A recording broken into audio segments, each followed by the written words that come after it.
ओम शांति। सर्वशक्तिवान विश्व कल्याणकारी परमात्मा पितांकर सच्चा सच्चा आत्मिक समाज सेवक संतान मानंकु हृदयर सहित शुभेच्छा, शुभ अभिनंदन, सुप्रभात, सुस्वागतम। वास्तव रे समाज वर्तमान दुखी अशांत हो जाइछि। सर्व आत्मा पतित तम प्रधान हो जाइछन्ति। पांच विकार रूपी माया रावणर कबलित होई। तेणु प्रथमे आत्मा मानंकु मुक्ति एवं जीवन मुक्ति प्राप्त करैबा पई आत्मस्मृति जाग्रत करैबार अछि। एई दुख धाम को सुख धाम रे परिणत करने को हेबो। यहा द्वारा समस्तंकर मनोकामना पूर्ण हेई पारिबो। वास्तविक शांति पाई पारिबे समस्ते। बाकी घर द्वार छाड़ी जंगल को चली गले शांति प्राप्त हेई पारिबो ताहा नुहे। आत्मार स्वधर्म ही शांत। तेणु प्रथमे आत्मनिश्चय हेबा दरकार, आत्मस्मृति जाग्रत हेबा दरकार। भगवान आसिछन्ति भाग्य बांटिबा पाई। तेणु समस्तंको उपरे दया करिबा दरकार।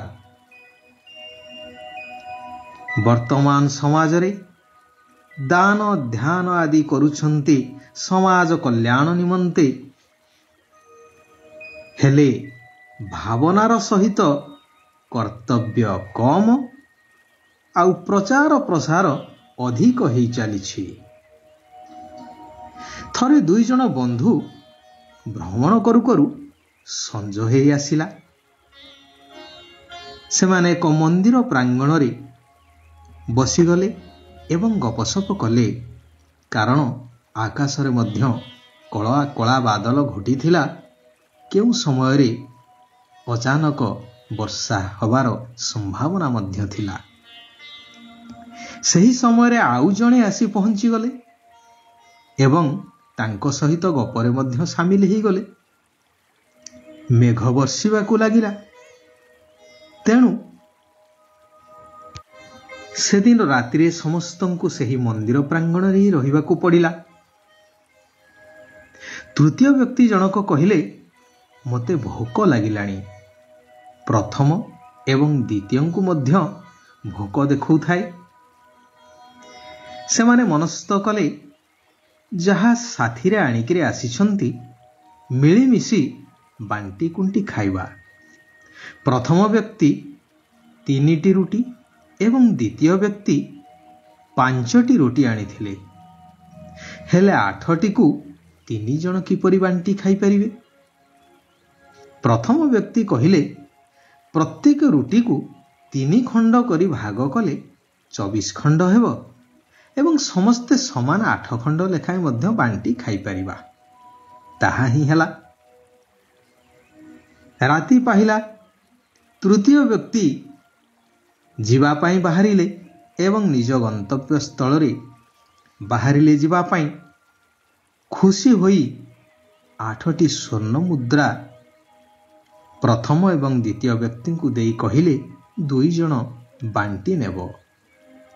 प्रथम व्यक्ति द्वितीय व्यक्ति को कहिले, मु तो 3टी रुटी आनिथिली आउ तुमे 5टी रुटी आनिथिलो।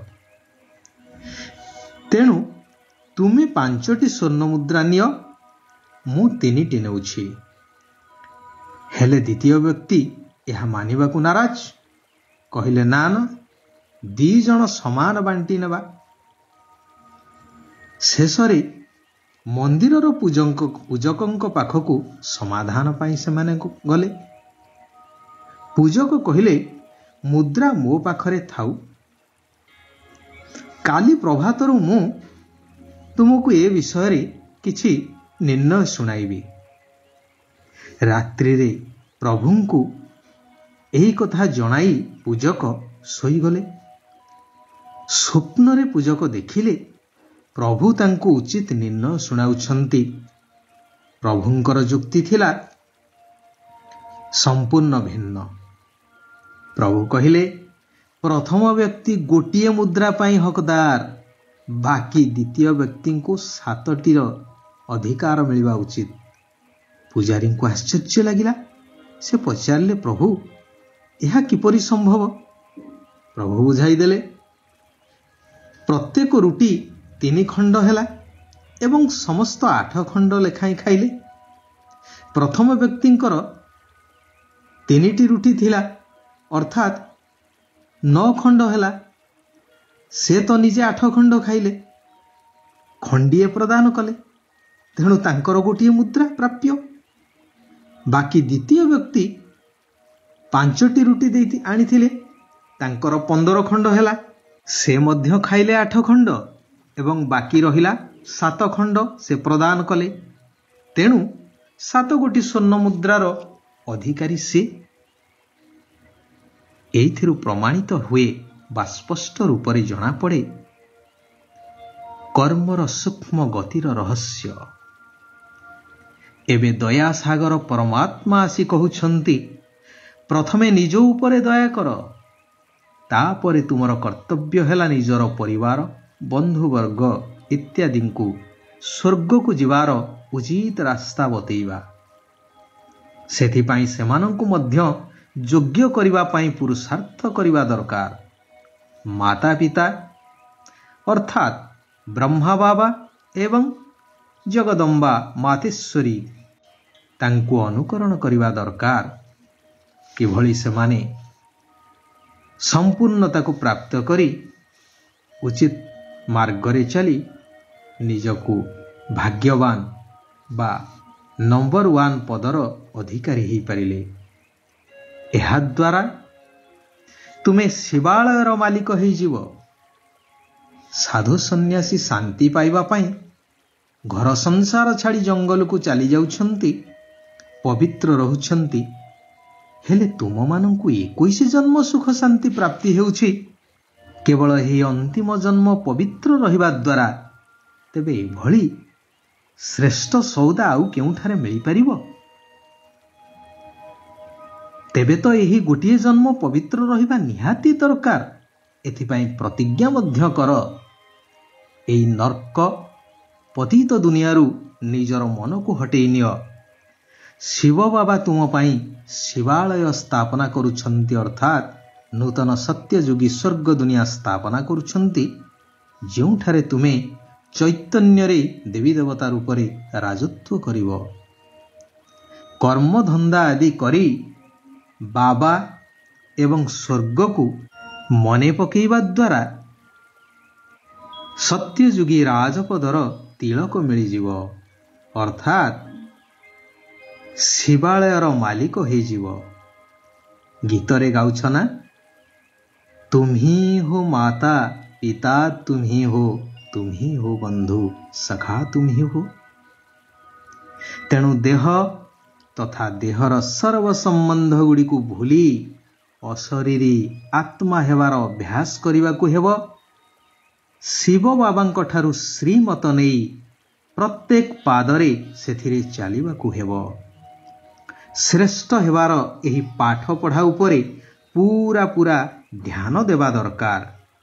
ଦୃଢ଼ ସଂକଳ୍ପ କରିବାକୁ ହେବ ଯେ ରାତି ଦିନ ଏକମାତ୍ର ବାବାଙ୍କର ୟାଦରେ ହିଁ ରହିବି ଏବଂ ବାବା ଯାହା କହିବେ ତାହା ନିଶ୍ଚିନ୍ତ କରିବି, ଅର୍ଥାତ୍ ସେହି ଅନୁସାରେ ମୁଁ ନିଜକୁ ଚଲେଇବି। ଖରାପ କଥା ଶୁଣ ନାହିଁ, ଖରାପ କଥା ଦେଖ ନାହିଁ, ଖରାପ କଥା କୁହ ନାହିଁ, ଖରାପ କଥା ଚିନ୍ତା ମଧ୍ୟ କର ନାହିଁ କି ଖରାପ କାମ କର ନାହିଁ। ଶିବ ବାବା ବରଦାନ ଦେଉଛନ୍ତି, ଏକମାତ୍ର ପରମ ଜ୍ୟୋତିଙ୍କ ନିକଟରେ ପତଙ୍ଗ ସମ ହୋଇ ନିଜକୁ ଝାସ ଦେଉଥିବା କୋଟିକ ଭିତରେ କେହି ଶ୍ରେଷ୍ଠ ଆତ୍ମା ହୁଅ। ଏଠାରେ ଝାସ ଦେବାର ଅର୍ଥ ହେଲା ବାବାଙ୍କର ହୋଇଯିବା ଏବଂ ସମ୍ପୂର୍ଣ୍ଣ ପବିତ୍ର ହୋଇଯିବା। ବାବାଙ୍କର ମିଳନର ଏବଂ ସର୍ବପ୍ରାପ୍ତିର ମୌଜରେ ରହିବା ହିଁ କଲ୍ୟାଣକାରୀ ପୁରୁଷୋତ୍ତମ ସଙ୍ଗମ ଯୁଗର ବିଶେଷତା ଅଟେ। ଆଚ୍ଛା, ଆଜି ପାଇଁ ଏଇଠାରେ ଆମେମାନେ ବିରାମ ନେବା। ଓମ୍ ଶାନ୍ତି, ଓମ୍ ଶାନ୍ତି, ଓମ୍ ଶାନ୍ତି।